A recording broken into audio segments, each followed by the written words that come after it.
بہت پرانی بات ہے۔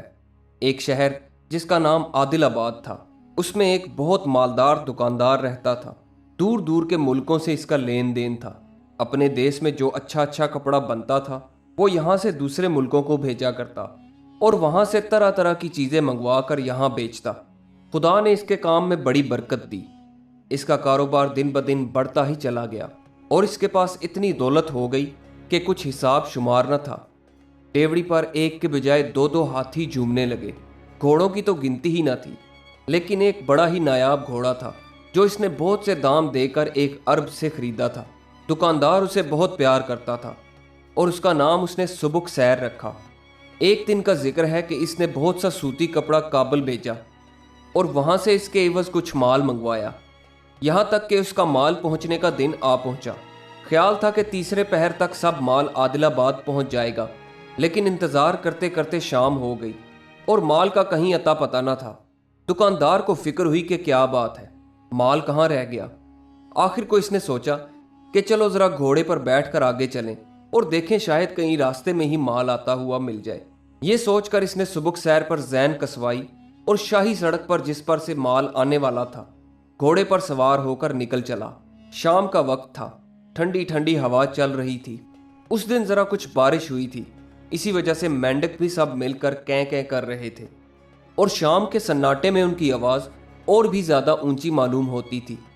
دکاندار مال کے بارے میں سوچے چلا جا رہا تھا کہ بے خیالی میں وہ شہر سے بہت دور نکل گیا اور ایک جنگل میں پہنچ گیا۔ ابھی یہ اپنی دھن میں آگے ہی جا رہا تھا کہ پیچھے سے 6 آدمیوں نے اس پر حملہ کر دیا۔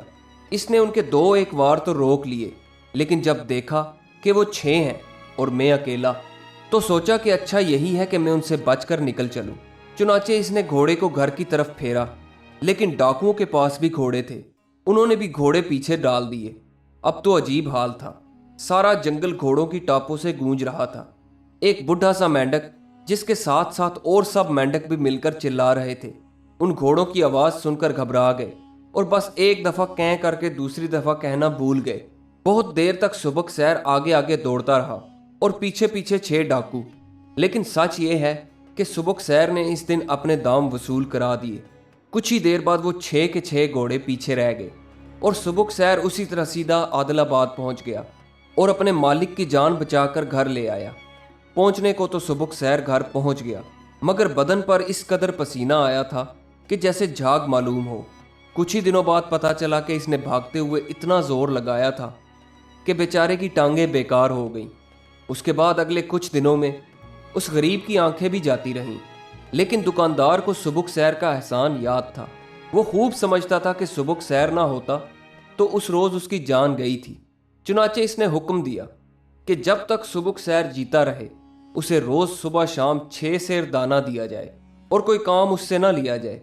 یہ مالک کا حکم تھا۔ دانہ برابر دیا جانے لگا، لیکن جب کچھ دن گزر گئے تو دکاندار نے کہا 6 سیر بہت ہوتا ہے، 4 سیر کر دو۔ آج سے سبک سیر کو 4 سیر دانہ دیا جائے۔ سائس نے کہا حضور بہت اچھا۔ چنانچہ 4 سیر دانہ دیا جانے لگا۔ کچھ دن اور گزرے، دکاندار کو خیال آیا کہ یہ سبک سیر تو بیکار ہی کھڑا رہتا ہے، بس 3 سیر دانہ بہت ہوتا ہے۔ چنانچہ اس نے حکم دیا کہ اب سے سبک سیر کو 3 سیر دانہ دیا جائے۔ چند سال اور گزر گئے۔ سبک سیر جوان تھا، اس لیے بھلا جلدی سے کیسے مر جاتا۔ ایک دن دکاندار بولا اس سبک سیر کو دانے کی ایسی کیا ضرورت ہے، یہ تو ہمیشہ کھڑا ہی رہتا ہے، بس 1 سیر دانہ دے دیا کرو۔ اس کے بعد سے سبک سیر کو 1 سیر دانہ دیا جانے لگا۔ پھر کچھ عرصہ اور گزر گیا۔ سبک سیر بیچارہ کھانے کی کمی کی وجہ سے بہت دبلا ہو گیا تھا۔ اب وہ پہلے سی بات کہاں رہی تھی، شکل صورت بھی ویسی نہ رہی۔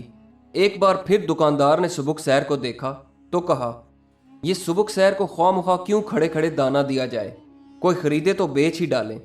مگر بیچارے لنگڑے لولے اندھے سبک سیر کو کون پوچھتا تھا، کسی نے دام نہ لگائے۔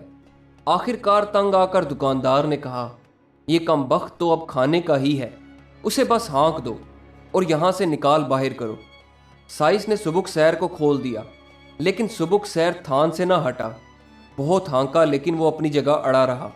سائس نے چابک لیا اور اسے مارنے لگا۔